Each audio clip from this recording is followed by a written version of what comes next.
사랑 많으시고 자비로우신 하나님 아버지, 오늘도 우리와 함께 해주심을 감사합니다.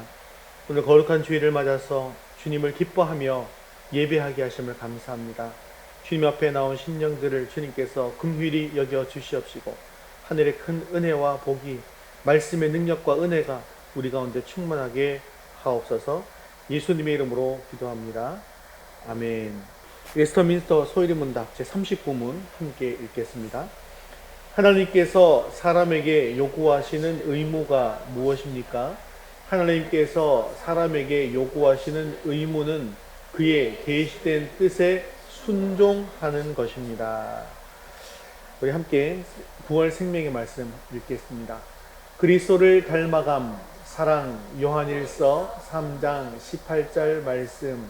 자녀들아, 우리가 말과 혀로만 사랑하지 말고 행함과 진실함으로 하자. 요한일서 3장 18절 말씀. 아멘. 이제 우리의 시선을 하나님께로 올려드리겠습니다. 사도신경 하시겠습니다. 전능하사 천지를 만드신 하나님 아버지를 내가 믿사오며 그 외아들 우리 주 예수 그리스도를 믿사오니 이는 성령으로 잉태하사 동정녀 마리아에게 나시고 본디오 빌라도에게 고난을 받으사 십자가에 못 박혀 죽으시고 장사한 지 사흘 만에 죽은 자 가운데서 다시 살아나시며 하늘에 오르사 전능하신 하나님 우편에 앉아 계시다가 저리로서 산 자와 죽은 자를 심판하러 오시리라. 성령을 믿사오며 거룩한 공예와 성도가 서로 교통하는 것과 죄를 사하여 주시는 것과 몸이 다시 사는 것과 영원히 사는 것을 믿사옵나이다. 아멘. 네, 오늘도 우리의 찬양과 영광을 받으시다 하나님께 찬송가 183장 빈들의 마른 불같이 우리 박수하시면서 찬양드리겠습니다.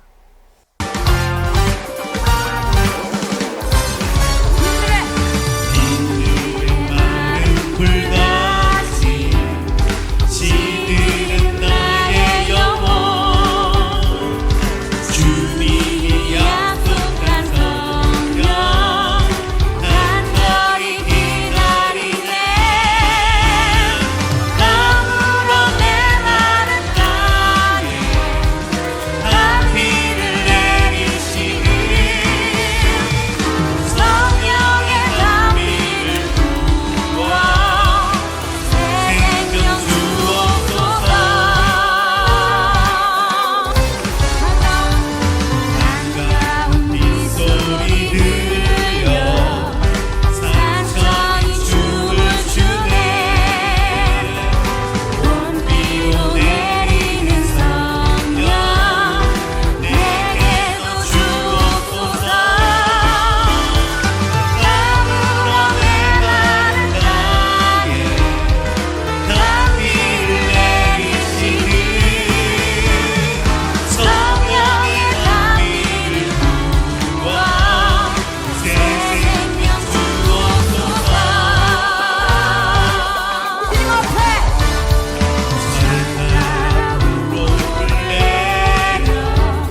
시절 지날 때 기쁜 한숨 내쉴 때 그런 풍경 보시며 다시 가는 분 있네.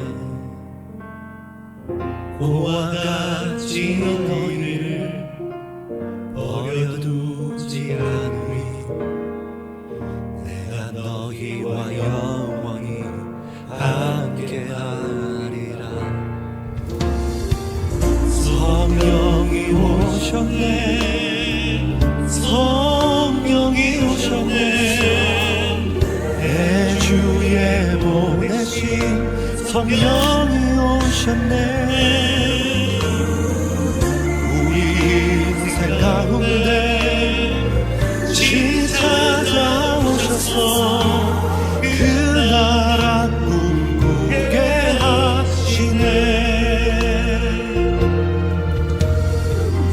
없는 자 같은 자 자유함이 없는 자 피난처가 되시네. 성령님 계시네. 주의 영이 계신 곳에 잠자유가 있다네. 진리의 영이신 성령이 오셨네. 성령이 오셨네. 성령이 오셨네. 내 주에 보내신 성령이 오셨네. 우리 인생 가운데 진이 찾아오셔서 그 나라 꿈꾸게 하시네. 성령이 오셨네. 성령이 오셨네.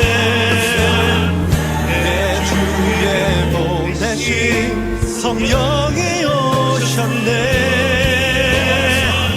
우리 인생 가운데 신이 찾아오셔서 그 나라 꿈꾸게 하시네. 그 나라 꿈꾸게 하시네.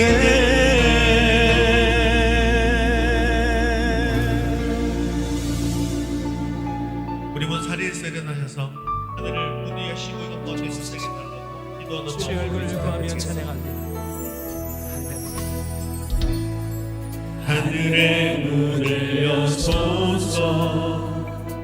이곳을 주목하소서. 주를 향한 찬양이 꺼지지 않으니 하늘을 열고 오소서. 이곳에 임재하소서. 주님을 기다립니다. 기도에 갑니다. 하늘에 우리 간절한 마음으로 찬양합니다. 주여 임재하여 주소서. 이곳에 오셔서 이곳에 앉으소서. 이곳에 서는 예배를 받으소서. 주님의 이름이 주님의 이름만이 오직 주의 이름만 이곳에 있으리라. 이곳에 오셔서 이곳에 앉으소서. 이곳에 서는 예배를 받으소서. 주님의 이름이 주님의 이름만이 오직 주의 이름만 높임을 받으소서. 주님 오 주님 채우소서. 오 주님 나의 잔을 높이 듭니다.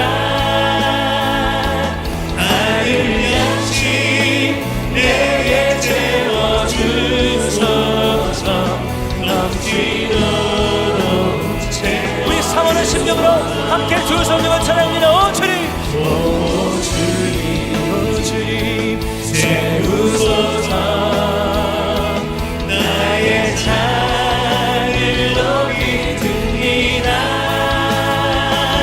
나를 양식 내게 채워주소서 넘치도록 채워주소서.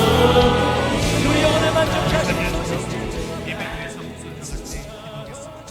오늘 우리 예배 가운데 충만하게 임하여 주셔서 우리 예배를 기뻐 받아 주시옵소서. 오늘도 주님의 음성을 듣게 하시고 말씀을 통해 주님의 뜻을 이루어갈 결단이 있게 달라고 함께 기도하신 후에 김필임 목사님 대표로 기도하시겠습니다. 나를 양식 내게 채워주소서 넘치도록 우리 상원의 심령으로 함께 두 손으로 찬양합니다. 오 주님, 오 주님 채우소서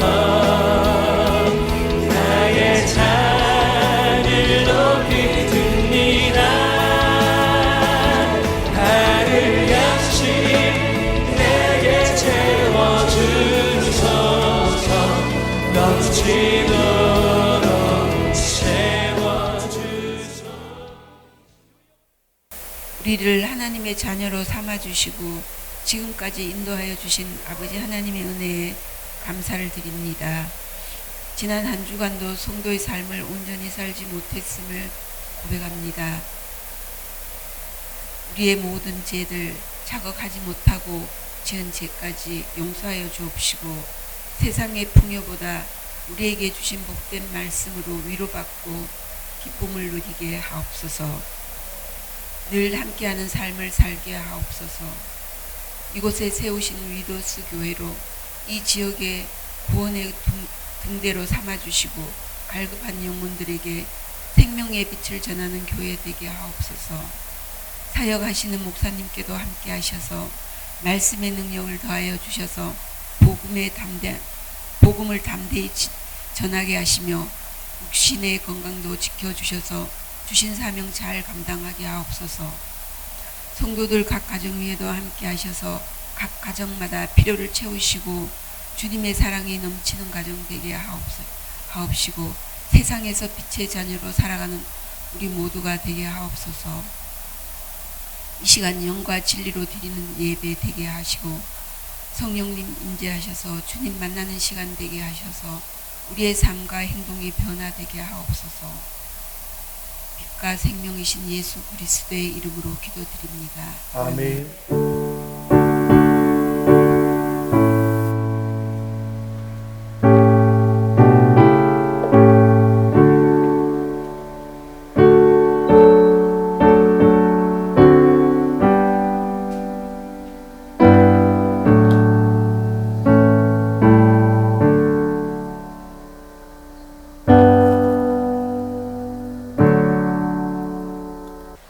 오늘 하나님 말씀은 사도행전 4장 5절에서 13절까지 말씀입니다.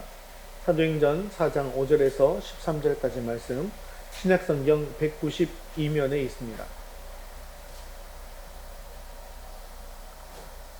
우리 한 목소리로 같이 읽겠습니다. 이튿날 관리들과 장로들과 서기관들이 예루살렘에 모였는데 대제사장 안나스와 가야바와 요한과 알렉산더와 및 대제사장의 문중이 다 참여하여 사도들을 가운데 세우고 묻되 너희가 무슨 권세와 누구의 이름으로 이 일을 행하였느냐. 이에 베드로가 성령이 충만하여 이르되 백성의 관리들과 장로들아, 만일 병자에게 행한 착한 일에 대하여 이 사람이 어떻게 구원을 받았느냐고 오늘 우리에게 질문한다면 너희와 모든 이스라엘 백성들은 알라. 너희가 십자가에 못 박고 하나님이 죽은 자 가운데서 살리신 나사렛 예수 그리스도의 이름으로 이 사람이 건강하게 되어 너희 앞에 섰느니라. 이 예수는 너희 건축자들의 버린 돌로서 짐 모퉁이의 머릿돌이 되었느니라. 다른 이로서는 구원을 받을 수 없나니 천하 사람 중에 구원을 받을 만한 다른 이름을 우리에게 주신 일이 없음이라 하였더라. 그들이 베드로와 요한이 담대하게 말함을 보고 그들을 본래 학문 없는 범인으로 알았다가 이상히 여기며 또 전에 예수와 함께 있던 줄도 알고. 아멘. 지금 우리가 사도행전을 다 읽었습니다. 그런데 이 사도행전의 별명이 있는데요. 이 사도행전의 별명이 무엇인지 아십니까? 사도행전의 별명은 바로 성령행전이라고 하는 것입니다. 왜냐하면 예수님께서 부활 승천하신 이후에 사도행전에 이르러서 비로소 제자들에게 성령이 임하게 되었고 그 후에 성령께서 일하시면서 일어난 교회의 역사가 기록되어져 있기 때문입니다. 그러면 성령께서는 왜 제자들에게 임하게 된 것일까요? 먼저 이것을 알기 위해서는 예수님께서 이 땅에 오신 이유를 알아야 합니다. 성령께서 임하신 이유는 예수님께서 이 세상에 오신 이유와 아주 밀접한 관계를 가지고 있기 때문인 것이죠. 요한복음 10장 10절에 보면 예수님께서 이 땅에 오신 것의 이유에 대해서 아주 정확하게 말씀하고 있는데 같이 읽겠습니다. 내가 온 것은 양으로 생명을 얻게 하고 더 풍성히 얻게 하려는 것이라. 아멘. 즉 이 말씀은 세상 사람들에게 생명, 즉 영생을 얻게 하고 더 그 영생을 풍성하게 누리게 하기 위해서, 그런 삶을 살게 하기 위해서 이 땅에 오셨다는 것입니다. 그렇습니다. 예수님께서 이 세상에 오신 이유는 아주 명확합니다. 우리가 예수님을 믿게 되어서 영생을 얻게 하시고 그리고 예수님과 동행하면서 그 영생을 풍성하게 누리게 하기 위해서 이 땅에 오신 것이죠. 자, 그렇다고 한다면 성령은 어떻게 이곳에 오시게 된 것일까요? 요한복음 14장 16절에는 이렇게 이야기하고 있습니다. 같이 읽겠습니다. 내가 아버지께 구하겠으니 그가 또 다른 보혜사를 너희에게 주사 영원토록 너희와 함께 있게 하리니. 아멘. 먼저 성령께서 우리에게 임하신 이유는 예수님께서 하나님 아버지께 구하셨기 때문이라는 것입니다. 그리고 우리가 또 주목해야 될 단어가 있는데 그것은 바로 또 다른 보혜사라고 하는 것입니다. 보혜사라는 것은 돕기 위해 부름받은 자, 돕기 위해서 함께하는 자라는 그런 뜻이죠. 예수님께서 이 땅에 오셔서 하신 일이 무엇입니까? 우리의 죄를 대신해서 십자가에 달려 죽으시고 부활하심으로 말미암아 우리가 영생에 이를 수 있는 길을 열어 주신 것입니다. 즉 우리에게 생명을 얻도록 도와주시는 첫 번째의 보혜사의 역할을 감당하신 것이죠. 그리고 이제 예수님께서 아버지께 구하셔서 예수님 대신 또 다른 보혜사를 보내시겠다는 것입니다. 그분이 바로 두 번째 보혜사이신 성령이십니다. 그러면 성령께서 오신 이유는 아주 분명하죠. 예수님께서 아버지께 구하셨고 아버지께서 보내셔서 오셨다는 것입니다. 또한 성령께서 오신 이유는 예수님께서 열어놓으신 이 생명의 길, 영생의 길로 나아갈 수 있도록 성도들을 돕는 보혜사로서 이 땅에 오신 것입니다. 그리고 우리가 예수 믿어 생명을 얻고 예수 안에 살면서 그 생명을 풍성하게 누리게 하시기 위해서 이 세상에 오신 것이죠. 그러니 한편 생각해 보면 예수님께서 떠나시지도 않고 우리와 계속 함께 있으면 더 좋겠다라는 생각을 할 수도 있지 않겠습니까? 하지만 요한복음 16장 7절에 보면 우리가 좀 더 깊이 생각해 봐야 될 문제가 나옵니다. 같이 읽겠습니다. 그러나 내가 너희에게 실상을 말하노니 내가 떠나가는 것이 너희에게 유익이라. 내가 떠나가지 아니하면 보혜사가 너희에게로 오시지 아니할 것이요 가면 내가 그를 너희에게 보내리니. 아멘. 먼저는 예수님께서 떠나시는 것이 제자들에게 유익이 된다는 말씀입니다. 이것은 또 다른 보혜사이신 성령께서 오시기 때문이라는 것이죠. 제자들이 예수님과 함께 있는 것보다는 예수님께서 떠나시고 성령께서 제자들에게 늘 함께 임재해 주시는 것이 더 좋다는 것입니다. 실제로도 그랬죠. 오늘 본문의 주인공인 베드로가 아주 대표적인 예입니다. 예수님과 3년 동안 함께 있으면서 예수님께 배웠던 수제자였지만 예수님이 십자가에 달리실 때에 베드로는 3번이나 예수님을 부인했습니다. 그리고 무서워서 도망쳤습니다. 그랬던 베드로가 성령을 받은 후에 완전하게 바뀌게 되었습니다. 이제는 예루살렘을 당당하게 다니면서 복음을 전했습니다.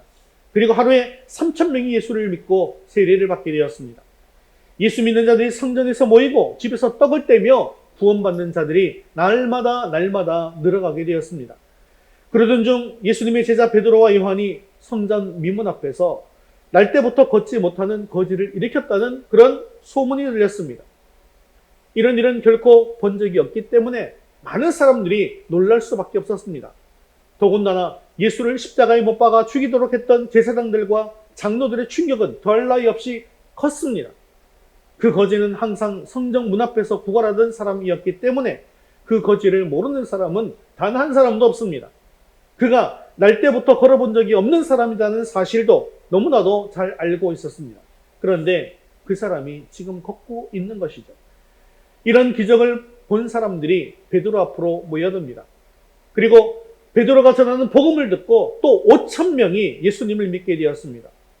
제사장들이 너무나도 놀라서 부랴부랴 그 제자들을 붙잡아 들이게 되었습니다. 그리고는 그 이튿날 유대의 지도자들과 장로들과 율법학자들이 예루살렘에 모여서 이렇게 제자들에게 물었습니다. 우리 사도행전 4장 7절 말씀 같이 읽겠습니다. 사도들을 가운데 세우고 묻되 너희가 무슨 권세와 누구의 이름으로 이 일을 행하였느냐? 그들이 이렇게 물은 것은 한 번도 걸은 적이 없는 거지가 일어나 걷게 된 것이 이들에게 충격적인 소식이었기 때문입니다. 물론 하나님의 역사로 이 모든 일이 일어났다라고 할 때 이 일은 기뻐하고 축하해야 할 일이었습니다. 그러나 그들은 이것이 기뻐해야 할 입장이 아니죠. 왜냐하면 베드로와 요한이 누구입니까? 자기들이 십자가에 못 박혀 죽였던 나사렛 예수의 제자들 아니겠습니까? 그리고 저들이 다시 부활했다고 주장하는 예수의 이름으로 거지가 다시 일어나 걸을 수 있게 되었기 때문에 그들은 화가 날 수밖에 없었습니다. 자기들을 통해서 이런 역사가 단 한 번도 나타난 적은 없습니다. 그런데 그들이 사탄의 두목이다라고 해서 십자가에 못 박아 죽었던 예수의 제자를 통해서 예수의 이름으로 이런 역사가 일어난다고 하니 어찌 당황하지 않을 수 있었겠습니까? 그래서 그들은 모두가 함께 모여서 베드로와 요한을 신문하고 있는데 그 첫 번째 질문이 바로 무슨 권세와 누구의 이름으로 이런 일을 하였느냐라고 하는 것입니다. 이때 베드로에게 일어난 아주 놀라운 일이 있습니다. 무슨 일이 일어났을까요? 우리 8절 말씀 같이 읽겠습니다. 이에 베드로가 성령이 충만하여 이르되 아멘. 이때 베드로에게 일어난 일은 성령이 충만하게 임한 것이었습니다. 성령이 충만한 베드로가 이렇게 대답합니다. 10절 말씀 같이 읽겠습니다.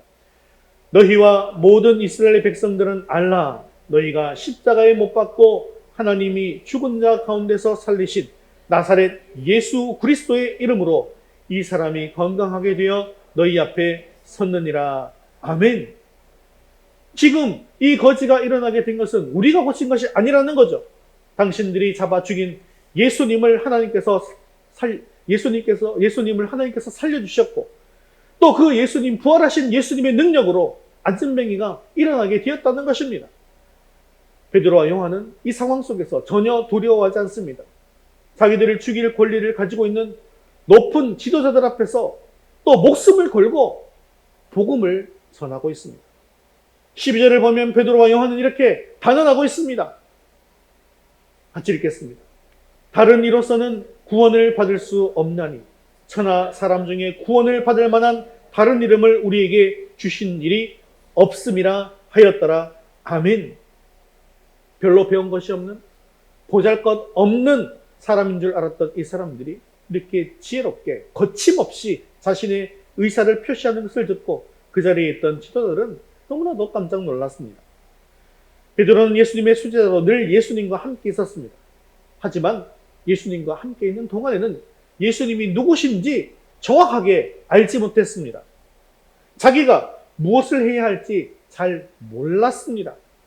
그래서 예수님께서 죽게 된다라고 말씀하셨을 때 그렇게 하지 말아달라고, 예수님이 죽으시면 나도 죽겠다고 그렇게 이야기했던 사람이 베드로였습니다. 그리고 예수님께서 잡히시자 예수님을 부인해 버렸습니다. 그리고 심지어 도망쳐 버리기까지 했습니다.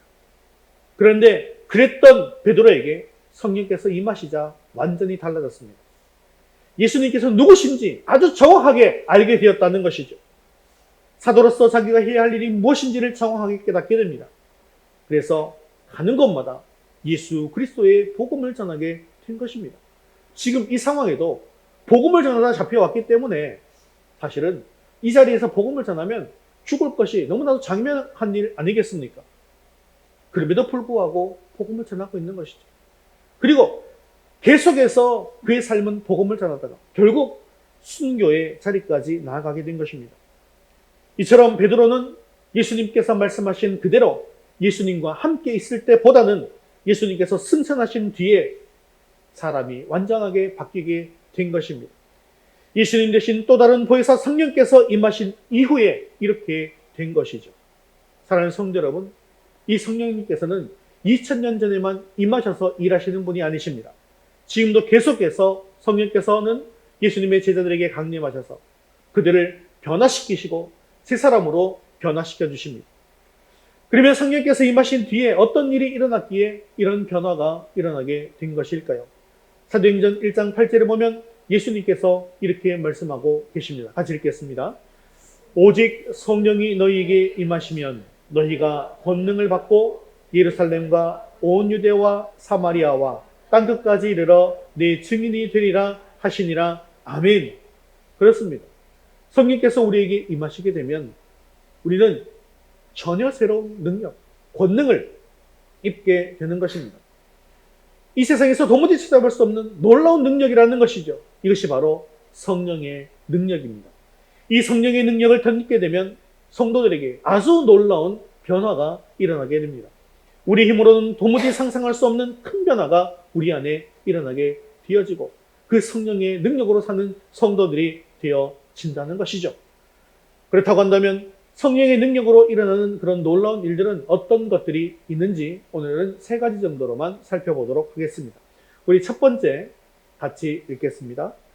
거듭나게 하시는 성령. 요한복음 3장 5절 6절 말씀 같이 읽겠습니다. 예수께서 대답하시되 진실로 진실로 내게 이르노니 사람이 물과 성령으로 나지 아니하면 하나님의 나라에 들어갈 수 없느니라. 육으로 난 것은 육이요 영으로 난 것은 영이니. 아멘. 지금 이 말씀은 예수님께서 니고데모에게 사람이 어떻게 거듭나게 되어지는가에 대해서 설명하신 것입니다. 니고데모는 하나님을 너무나도 잘 아는 사람이었습니다. 그래서 그는 하나님의 백성답게 살려고 무지무지 몸부림치면서 노력했던 그런 사람입니다. 그러나 자신의 힘으로는 거듭나는 것이 무엇인지 알 수가 없어서 예수님을 다시 찾아오게 된 것입니다. 그런데 예수님께서는 그가 지금까지 들어보지 못한 그런 말씀을 하고 계시는 거예요. 오직 성령의 능력으로만 새로운 사람이 될 수 있다는 것입니다. 아무리 노력을 해도 인간의 힘으로는 사람이 새 사람이 된다는 것은 불가능한 일입니다. 그러나 성령의 능력으로는 그 사람이 변할 수 있습니다. 여러분은 이 성령의 능력으로 거듭나셨습니까? 거듭났다라고 하는 것은 완전히 새롭게 태어나는 거 아니겠습니까? 그러면 그 거듭남에 증거가 있어야 하지 않을까요? 여러분에게는 그 거듭남에 증거가 있습니까? 제가 청년부 사역을 할 때 우리 청년들에게는 항상 고민이 있었습니다. 거의 비슷한 고민이에요. 이게 뭐냐 하면 세상에 살면서 세상의 잣대와 교회에 와서 배우는 성경적인 잣대가 다르기 때문에 너무 힘들다는 거예요. 그 중에서 자기가 피부에 너무 쉽게 와닿는 것은 뭐냐 하면 바로 술, 담배의 문제였습니다. 그래서 교회 다니기 전에 이미 술, 담배를 해가지고 이미 몸에 많이 익어 있는데 교회에 오니까 술, 담배 하는 것이 나쁘다는 사실을 알게 되었다는 거예요. 그래서 이제 예수님 믿고 성경 공부하면서 술, 담배를 끊어야지 라는 생각은 드는데 그렇게 결단도 매번 하는데 그렇게 끊게 해달라고 기도도 하는데 매번 잘 안 되더라는 것입니다. 그런데 그 청년이 수련회에 참석하고 난 뒤에 달라졌습니다. 수련회 기간 동안 성령께서 그 청년에게 집중적으로 역사하셨고 충만하게 임하시게 된 것입니다. 그래서 수련의 기간 동안 엉엉 울면서 지금까지 있었던 모든 잘못들을 회개하고 자기가 술, 담배 문제도 그 문제에서 주님 앞에 완전히 무릎 꿇고 내려놓고 기도하고 난 이후에 수련을 마치고 나와서 다시 술을 마셔봤고 담배도 피워봤다는 거예요. 또 내 결단을 못 이겨서 해봤다는 거예요. 했는데요. 술이 들어가니까 역겨워서 그냥 토해지게 되더랍니다. 담배를 피워봤는데 담배가 막 딱 들어가자마자 막 속에서 막 너무 메스꺼워서 바로 담배도 버리게 되었다는 거예요. 이런 일은 본인도 처음 겪는 일이었어요. 그러다 보니까 성령께서 하신 일이 너무나도 놀랍고 신기한 일이구나 라는 것을 깨달았다는 것이죠.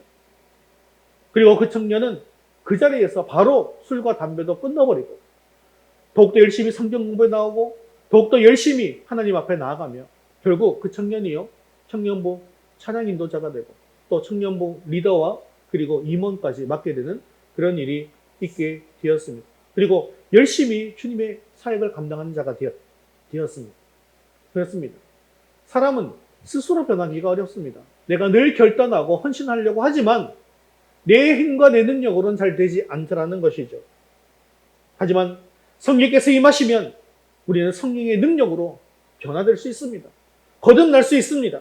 사랑하는 성도 여러분, 변화를 바라십니까? 혼자 있으면서 불가능하다고 말씀하지 마시고 성령을 의지하시기를 바랍니다. 그러면 성령께서 우리를 완전히 변화시켜 주셔서 베드로와 같이 주님의 사명을 온전히 감당하는 하나님의 일꾼으로 변화시켜 주실 줄로 믿습니다. 이렇게 성령을 의지함으로 말미암아 완전히 거듭나서 베드로와 같이 하나님의 일을 온전히 감당하는 일꾼들 되시기를 주님의 이름으로 축원합니다. 우리 두 번째 같이 읽겠습니다. 영적으로 승리하게 하시는 성령. 사도 바울은 성령의 능력에 대해서 로마서에서 이렇게 말씀하고 있는데요. 로마서 7장 24절, 8장 2절 말씀 같이 읽겠습니다. 오호라 나는 공고한 사람이로다.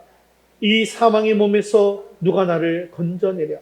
이는 그리스도 예수 안에 있는 생명의 성령의 법이 죄와 사망의 법에서 너를 해방하였음이라. 아멘.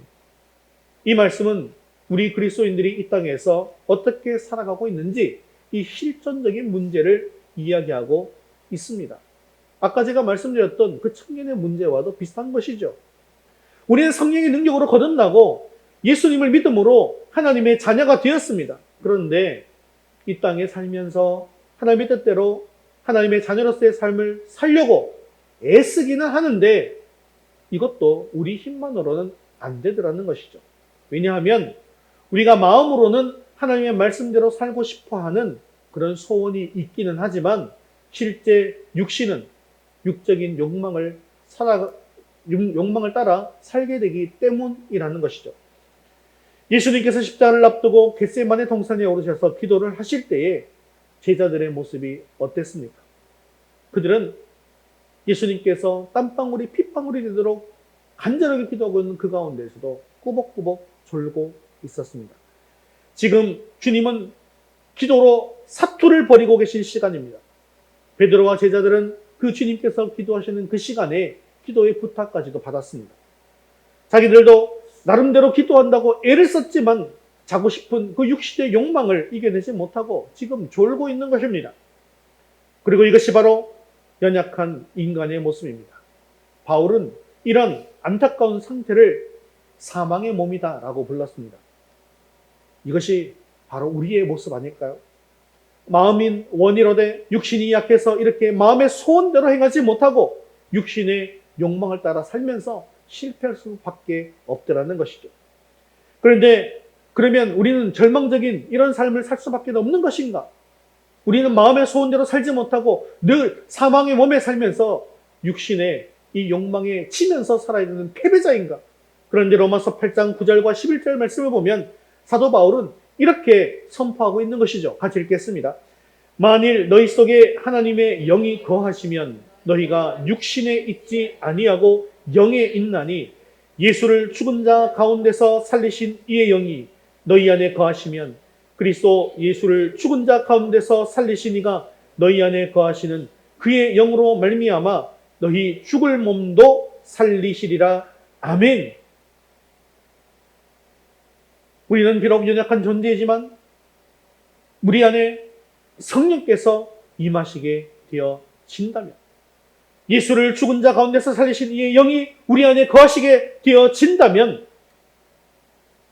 우리는 육신의 욕망을 이기고 성령의 능력으로 마음의 소원을 행할 수 있게 되어진다는 것입니다.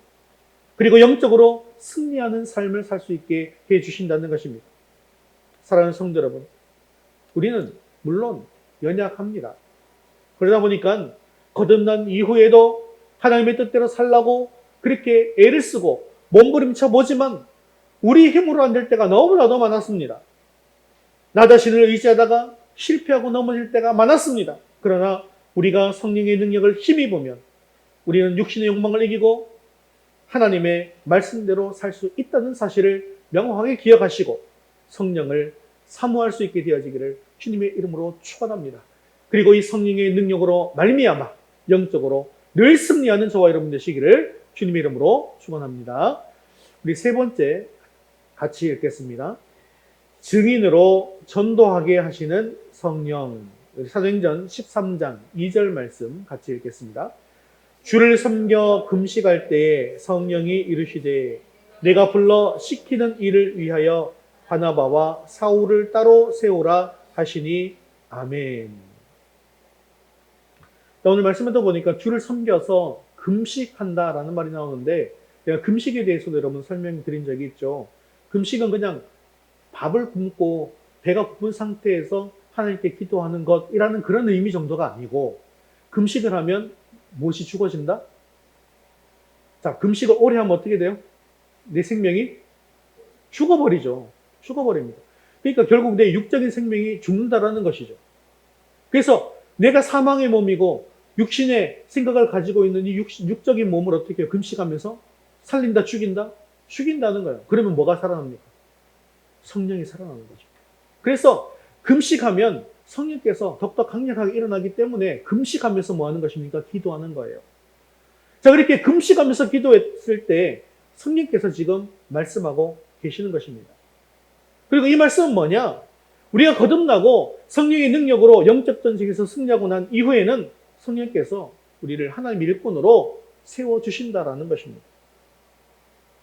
즉 성령께서 우리에게 소명을 깨닫게 하시고 하나님께서 주시는 사명을 이루게 해주신다는 것입니다.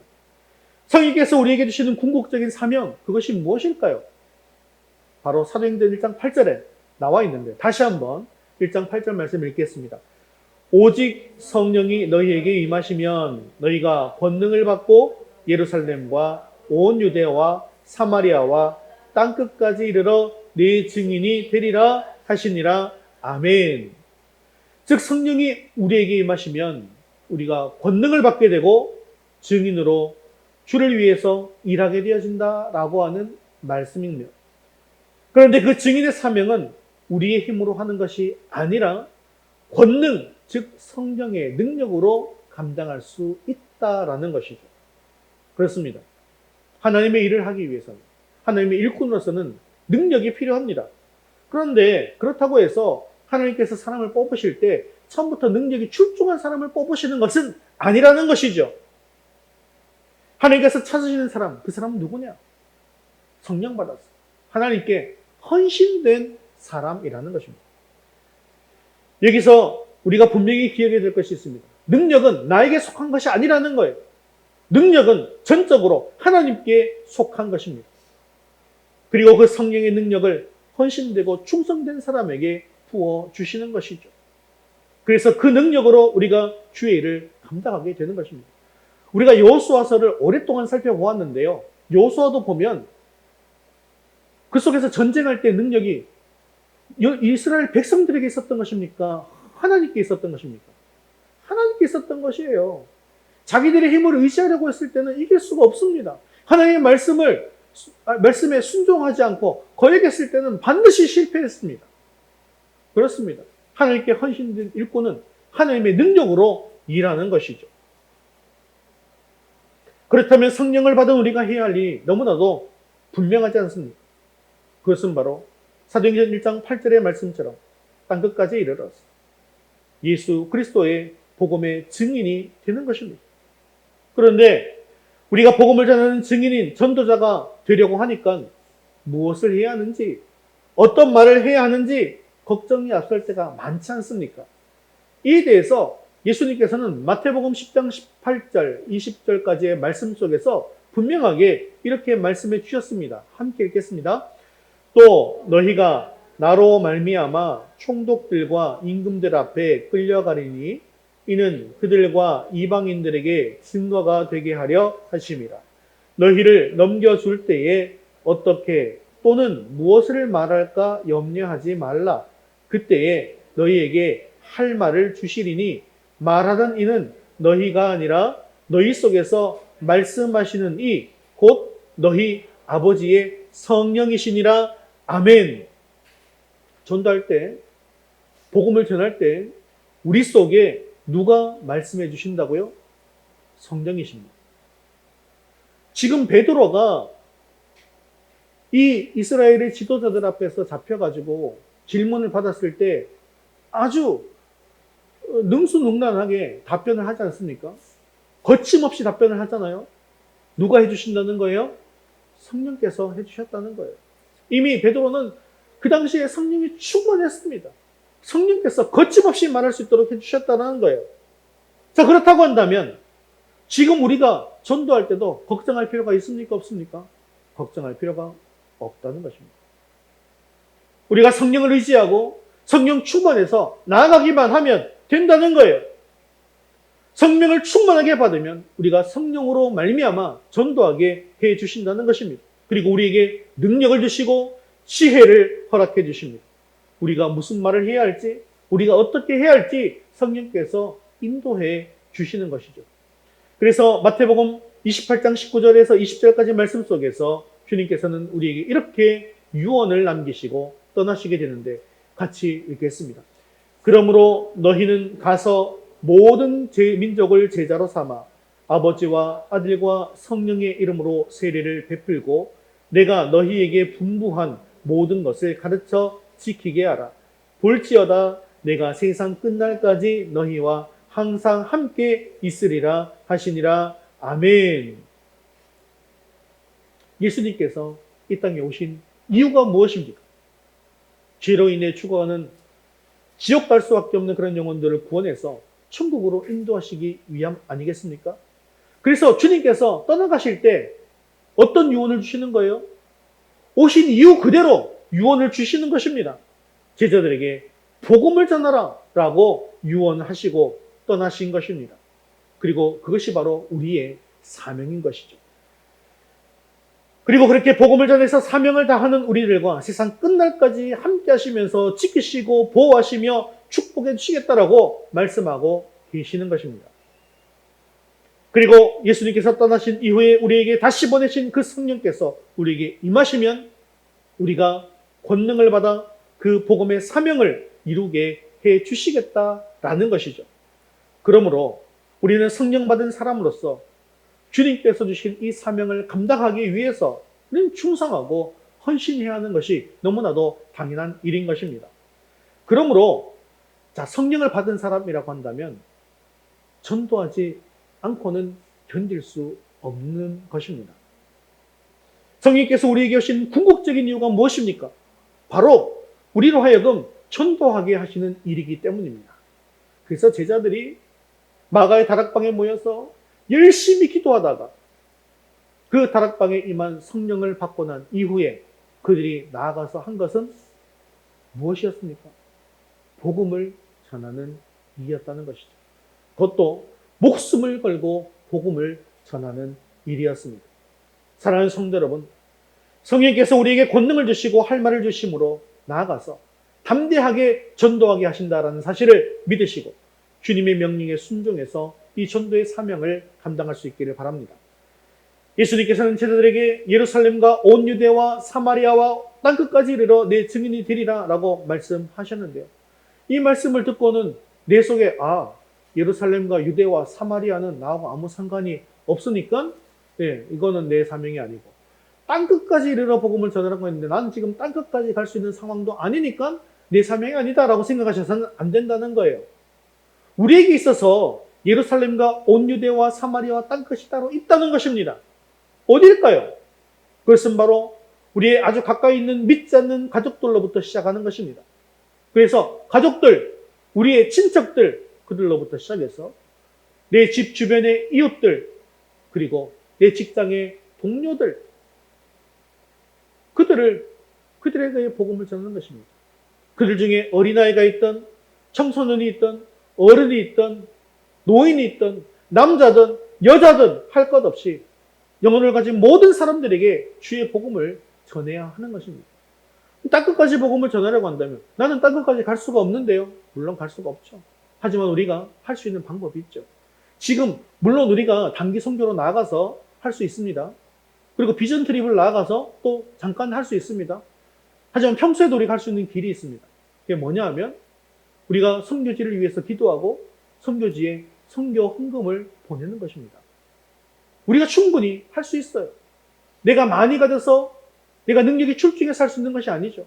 내가 가지고 있는 것 중에 일부를 조금이라도 모아서 선교지에 보내면 또 선교지에서도 그 일을 감당할 수 있게 되어지는 것입니다.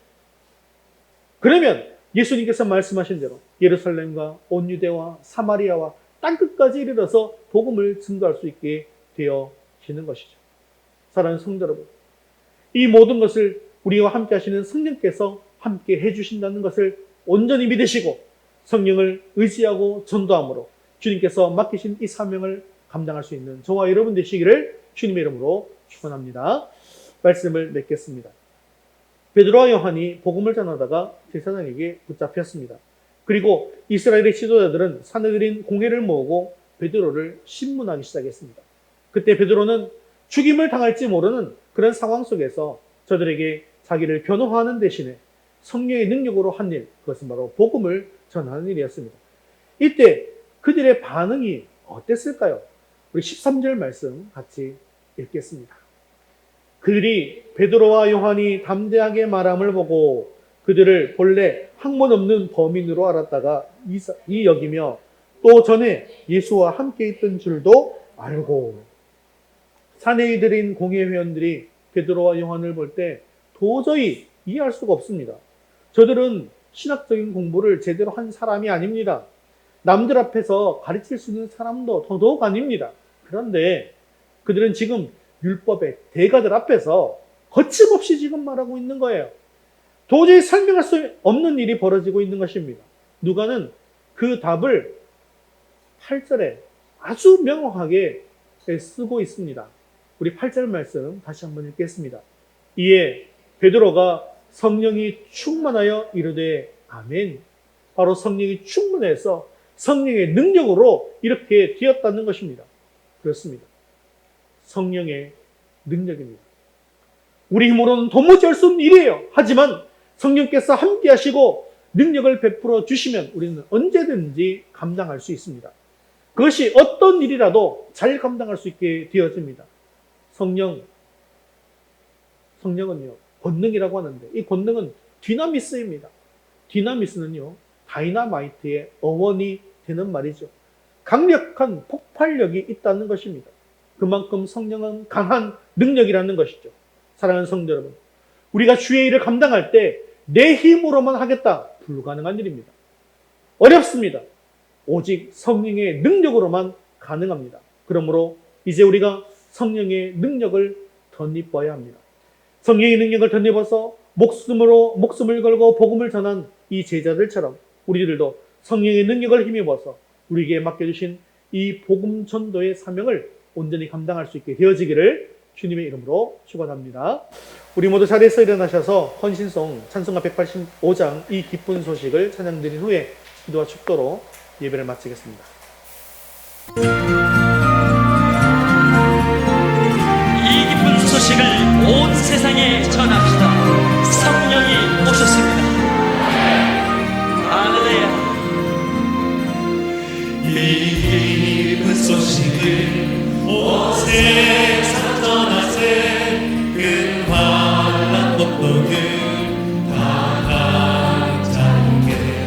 주 믿는 성도들 다 전할 소식은 성령이 오셨네.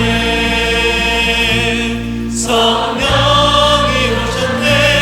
성령이 오셨네. 내 주에 보내신 성령이 오셨네. 이 기쁜 소식을 온 세상 떠나세. 성령이 오셨네. 마방의 왕께서 저 사로잡힌 자 다 구원하시고 장차해 주시네. 승리의 노래가 온 성에 들리니 성령이 오셨네. 성령이 오셨네. 성령이 오셨네. 내 주에 보내신 성령이 오셨네. 이 기쁜 소식을 온 세상 떠나세. 성령이 오셨네. 한없는 사랑과 그 크신 은혜를 늘 의심하면서 안 믿는 자에게 내 작은 힘으로 꼭 증거하리니 성령이 오셨네. 성령이 오셨네. 성령이 오셨네. 내 주에 보내신 성령이 오셨네. 이 기쁜 소식을 온 세상 떠나세. 성령이 오셨네.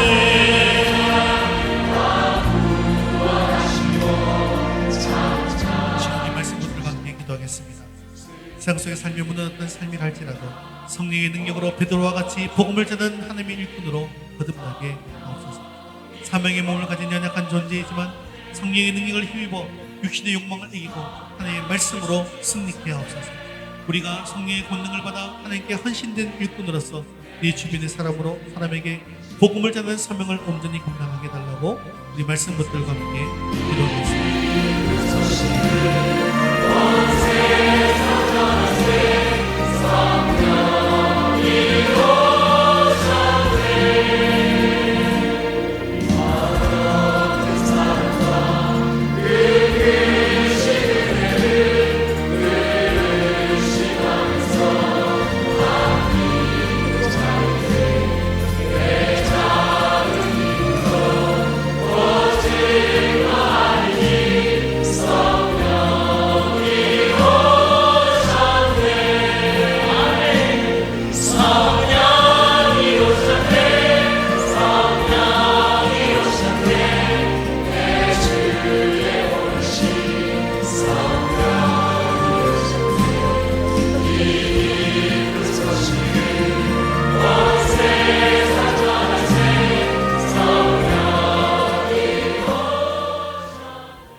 사랑 많으시고 자비로우신 하나님 아버지, 오늘도 말씀의 은혜 주심을 감사합니다. 예수님의 수제자였던 베드로도 성령 받기 전에는 예수님을 부인하고 도망쳤던 비겁자였던 것처럼 우리들도 예수님을 믿는다고 예수님의 제자라고 하면서도 주님께서 맡긴 사명을 온전히 행하지 못했던 것을 용서해 주옵소서. 우리도 성령 받은 자로서 완전히 거듭나 베드로와 같이 주님의 복음을 전하는 하나님의 일꾼들이 되어 나갈 수 있도록 도와주시옵소서. 또한 사망의 몸을 가진 연약한 존재라고 할지라도 성령의 능력을 힘입어 육신의 욕망을 이기고 하나님의 말씀대로 살면서 승리하는 자가 될 수 있도록 도와주시옵소서. 또한 우리가 성령의 권능을 받아 하나님께 헌신된 일꾼으로서 내 주변의 사람들에게 복음을 전하는 사명을 온전히 감당케 하시고, 또한 선교제를 위해서 기도하고 선교 헌금을 드림으로 말미암아 땅끝까지 이르러 복음을 전하는 그 사명도 감당할 수 있도록 도와주시며, 또한 하나님의 때가 이르러서 비전 트립이나 단기 선교의 사명까지도 감당할 수 있도록 주여 은혜를 내리워 주시옵소서. 사랑이 많으시고 자비로우신 하나님 아버지, 사랑하는 우리 위더 속의 모든 성도들이 이 어두운 세상에서 생명의 빛이신 주님의 빛을 받아서 이 빛의 사명을 온전히 감당할 수 있게 되어지기를 원합니다. 우리 모든 성도들, 또 우리의 모든 가정들과 자녀들을 어두운 세상의 등대와 같이 우뚝 세워 주시어서 이 땅 가운데 빛과 소금의 역할을 온전히 감당하고 복음의 사명을 온전히 감당하는 성도들 다 될 수 있도록 인도하여 주시옵소서. 아직까지도 믿음을 잃어버리고 방황하고 있는 우리 자녀들을 도와주시어서 주님 다시 불러주시고 주님 품 안에 안아 주시옵소서. 우리의 생명 되시고 소망 되시는 예수 그리스도의 이름으로 기도드리옵나이다. 아멘. 이제는 우리 주 예수 그리스도의 은혜와 하나님 아버지의 크신 사랑하심과 성령님의 위로 교통하심이 성령의 능력으로 주변 사람들을 전도하여 맡기신 사명을 온전히 완수하기를 원하는 사랑하는 모든 성도들 위해 이제부터 영원까지 함께 있을지어다. 아멘.